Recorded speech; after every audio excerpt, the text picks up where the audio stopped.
Hello students, आज हम निक्टोजन्स की प्रॉपर्टीज पढ़ेंगे। लास्ट वीडियो में हम वही डिस्कस कर रहे थे, नाइट्रोजन ग्रुप जो कि 15 ग्रुप में आते हैं पीरियोडिक टेबल में। ठीक है, पी ब्लॉक के एलिमेंट्स हैं, there are P block elements. हम इनकी प्रॉपर्टीज पढ़ रहे थे। अब हम स्टार्ट करते हैं एलोट्रॉप से। ठीक है, अब सपोज एलोट्रॉप्स क्या होते हैं पहले ये बताइए। एलोट्रॉप्स होते हैं in which same atom but different structure and properties. ठीक है, मतलब जिनके एटम तो सेम होते हैं बट लेकिन स्ट्रक्चर और प्रॉपर्टीज क्या होती हैं, डिफरेंट होती हैं। ठीक, जैसे डायमंड और graphite.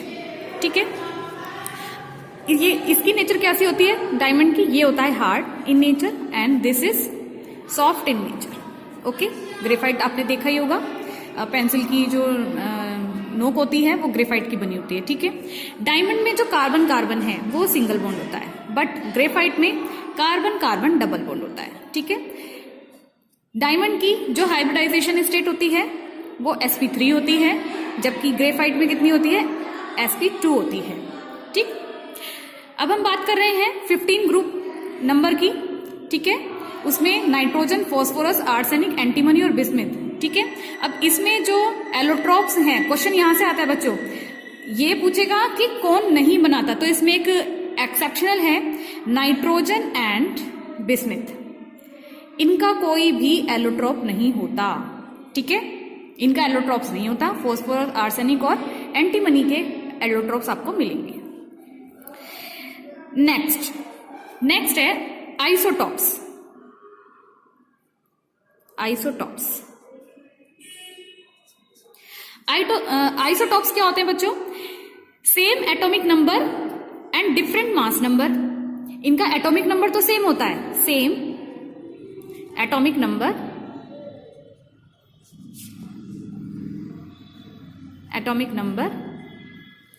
But different mass number. ठीक है, अब देखिए ये कौन कौन होते हैं। आपने हाइड्रोजन के देखे होंगे, हाइड्रोजन के 3 आइसोटॉप्स होते हैं। ठीक है, 1H1, 1D2 एंड 1T3। ये है protium, this is protium. Okay, this is deuterium. Okay, and this is tritium,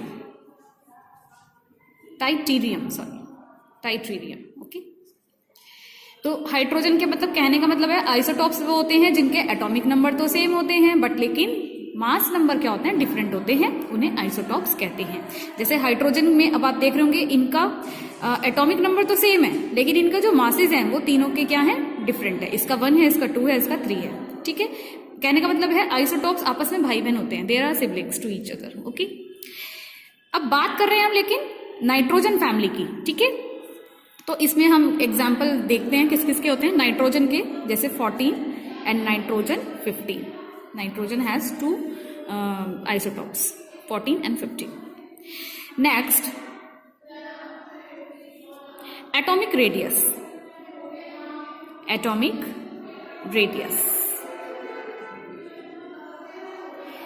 देखिए, अब डाउन द ग्रुप अगर जाएंगे तो एटॉमिक रेडियस इंक्रीज होगी या डिक्रीज होगी, ये क्वेश्चन आता है। ठीक है, अगर हम पीरियोडिक टेबल में पी ब्लॉक में नाइट्रोजन फैमिली की बात करें और अगर हम डाउन द ग्रुप आते हैं तो क्या होता है, एटॉमिक रेडियस डिक्रीज होती है या इंक्रीज होती है, ये क्वेश्चन होता है। ठीक है, तो जो एटॉमिक रेडियस है बच्चों वो होती है इंक्रीजेस, इट विल इंक्रीजेस। ठीक है, वाई, देखिए जो एटॉमिक रेडियस है, ठीक है, रेडियस सबको पता होती है, रेडियस क्या होती है, ये सर्कल होता है।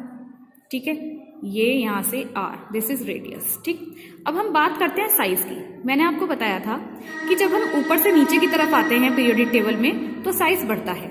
ठीक, अब ये नाइट्रोजन का साइज है, ये फॉस्फोरस का है, ये आपका आर्सेनिक हो गया, ये हो गया एंटीमनी और ये सबसे बड़ा हो गया बिस्मिथ। तो आप यहां देख पा रहे हैं कि रेडियस किसकी ज्यादा है, सबसे बड़ी रेडियस किसकी है, सबसे बड़ी रेडियस किसकी है, बिस्मिथ की। तो कहने का मतलब है डाउन द ग्रुप अगर हम जाएंगे तो बिस्मिथ मतलब जो एटॉमिक रेडियस है वो इंक्रीज होगी, इट विल इंक्रीज दिस। ठीक है, तो कह सकते हैं हम कि एटॉमिक रेडियस एटॉमिक रेडियस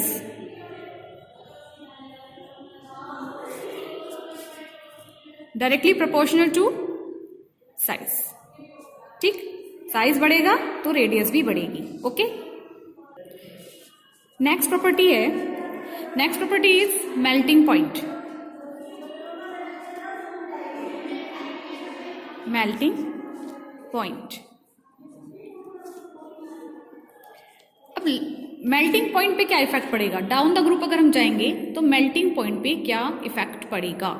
ठीक है, देखिए हमारे एलिमेंट कौन कौन से होते हैं, नाइट्रोजन, फोस्फोरस, आर्सेनिक, एंटीमनी और बिस्मिथ, ये हमारे निक्टोजन्स होते हैं। ठीक है, देखिए अगर हम डाउन द ग्रुप आएंगे तो मेल्टिंग पॉइंट क्या होता है, इंक्रीज होता है, इंक्रीजेस।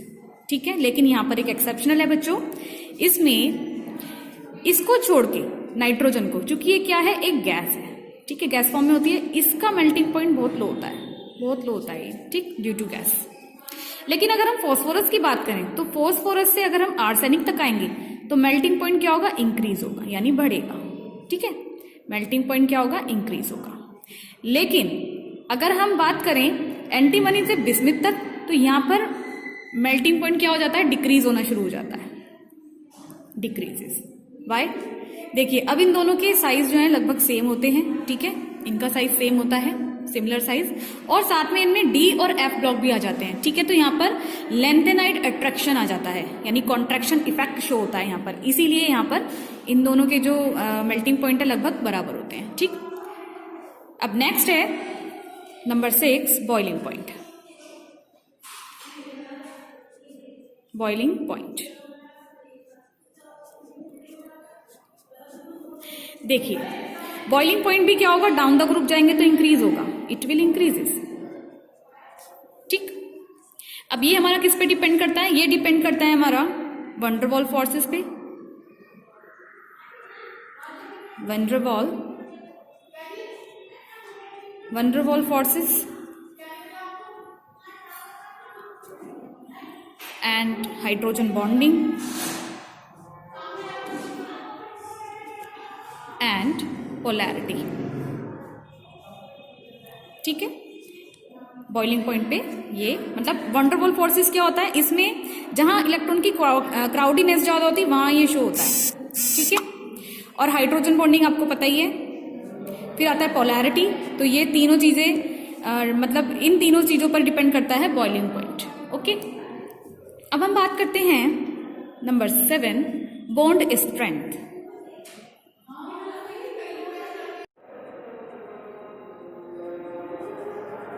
ठीक है, अब बॉन्ड स्ट्रेंथ पर क्या इफेक्ट पड़ेगा अगर हम डाउन द ग्रुप जाएंगे। ठीक है, देखिए बच्चों, अगर मैं बात करूं नाइट्रोजन, फॉस्फोरस, आर्सेनिक, एंटीमनी और बिस्मिथ की, ठीक है, तो इस नाइट्रोजन को छोड़ के अगर हम फॉस्फोरस से बिस्मिथ की तरफ जाते हैं, ठीक है, अगर हम फॉस्फोरस से बिस्मिथ की तरफ जाते हैं, कहने का मतलब है कि टॉप टू बॉटम डिक्रीज होगी सिंगल बॉन्ड स्ट्रेंथ। ठीक है, क्या होगी, डिक्रीज होगी। ठीक, ये एक्सेप्शनल है नाइट्रोजन को छोड़ के। ठीक है, अब देखिए, ये देखिए अगर हम बात करें फॉस्फोरस की तो फॉस्फोरस पी फॉर्म में मिलता है, जैसे कि सबको पता है। ये इस तरीके से बॉन्ड एंगल बनाते हैं एक दूसरे से। ठीक है, ये सिग्मा बॉन्ड बना रहे हैं यहाँ पर, दिस इज सिग्मा बॉन्ड। ठीक है, तो यहाँ पर क्या होता है, देखिए यहाँ पर जो फॉस्फोरस है उसकी स्ट्रेंथ ज्यादा है सिंगल बॉन्ड बनाने की। ठीक है, लेकिन बिस्मिथ की कम होती है। अब नाइट्रोजन की क्यों हमने नाइट्रोजन की कम क्यों कही है, देखिए अगर हम यहाँ पर, ये नाइट्रोजन है और एक ही नाइट्रोजन है, छोटा साइज होता है इनका, जैसा कि आपको पता है नाइट्रोजन सबसे स्मॉल साइज होता है। ठीक है, इसमें क्या होता है, 2 लोन पेयर भी होते हैं। ठीक, अब यहाँ पर डिस्टेंस कम है इन दोनों के बीच में, जब ये बॉन्डिंग करेंगे तो ये लोन पेयर भी आपस में साथ साथ आएंगे। जब ये पास पास आते हैं तो जो लोन पेयर होते हैं वो आपस में रिपल्शन शो करते हैं। ठीक है, ओके, तो साइज छोटे होने की वजह से इनके लोन पेयर्स दोनों के साथ साथ बहुत पास पास आ जाते हैं, जिसकी वजह से क्या होता है, यहाँ पर रिपल्शन हो जाता है। ठीक, इसलिए नाइट्रोजन की सिंगल बॉन्ड स्ट्रेंथ बहुत लो होती है। ठीक है, ड्यू टू साइज। अब नेक्स्ट है bond formulation. Bond formulation, bond formulation. देखिए बॉन्ड किस तरीके से बनता है। देखिए आप सबको पता है जो नाइट्रोजन है वो 3 बॉन्ड बनाने की कैपेसिटी रखता है। इसमें क्या होते हैं, 2 पाई बॉन्ड होते हैं और 1 सिग्मा बॉन्ड होता है, ठीक है, नाइट्रोजन में। और इनके बीच में जो बॉन्डिंग होती है वो कैसी होती है, पी पाई बॉन्डिंग होती है, ठीक है। तो यहाँ पर क्या है, पाई बॉन्ड ऑर्बिटल्स होते हैं, यानी यहाँ पर 2p ऑर्बिटल्स होते हैं। और अब देखिए नाइट्रोजन किस तरीके से करता है, इसका एटॉमिक नंबर होता है 7, 1s2, 2s2 एंड 2p3, ठीक है। अब इसमें यहाँ पर पी पाई बॉन्डिंग शो करेगा। ये देखिए किस तरीके से होती है, ये नाइट्रोजन है, ये नाइट्रोजन है। इसके ये वाले जो ऑर्बिटल्स हैं ये तो ये वाला ऑर्बिटल शो कर रहे हैं, ठीक है, एस ऑर्बिटल, और ये होता है पी ऑर्बिटल। इनमें साइड ओवरलैपिंग होती है, दिस इज साइड ओवरलैपिंग, ये साइड ओवरलैपिंग हो रही है। ये एस ऑर्बिटल है, ये वाला एस ऑर्बिटल, ये एस ऑर्बिटल है, और ये है पी ऑर्बिटल, ठीक। यहां हो रही है साइड ओवरलैपिंग, साइड ओवरलैपिंग, ठीक है, ये साइड ओवरलैपिंग हो रही है। नाइट्रोजन को छोड़कर बाकी के जो एलिमेंट्स हैं, ठीक है, ये वाले, इनके बीच में पी पाई डी पाई और डी पाई बॉन्डिंग शो होती है, लेकिन nitrogen P pi bonding show करता है। देखो बच्चों, अगर मैं बात करूं POCl3 की, POCl3, तो इसका स्ट्रक्चर क्या होगा, इसका स्ट्रक्चर होता है, ये फॉस्फोरस है, डबल बॉन्ड से ऑक्सीजन जुड़ा है, और ये 3 Cl इस तरीके से आपस में जुड़े रहते हैं, ठीक है। अब ये कौन सा है इसका ऑर्बिटल, ये तो p ऑर्बिटल जुड़ा हुआ है, ठीक है। तो यहां पर है px, ये है py और ये pz, ठीक। लेकिन यहां पर d ऑर्बिटल पेयरिंग करता है, ठीक है। तो यहां बनता है आपका पाई बॉन्ड, ओके। तो यहां पर जो ये बॉन्डिंग करते हैं वो p पाई डी पाई बॉन्डिंग होती है, और d पाई बॉन्डिंग शो करते हैं ये। थैंक यू बच्चों, ये हमारी प्रॉपर्टीज थी निक्टोजेंस की। नेक्स्ट क्लास में हम हाइड्राइड्स के बारे में डिस्कस करेंगे निक्टोजेंस के। Thank you.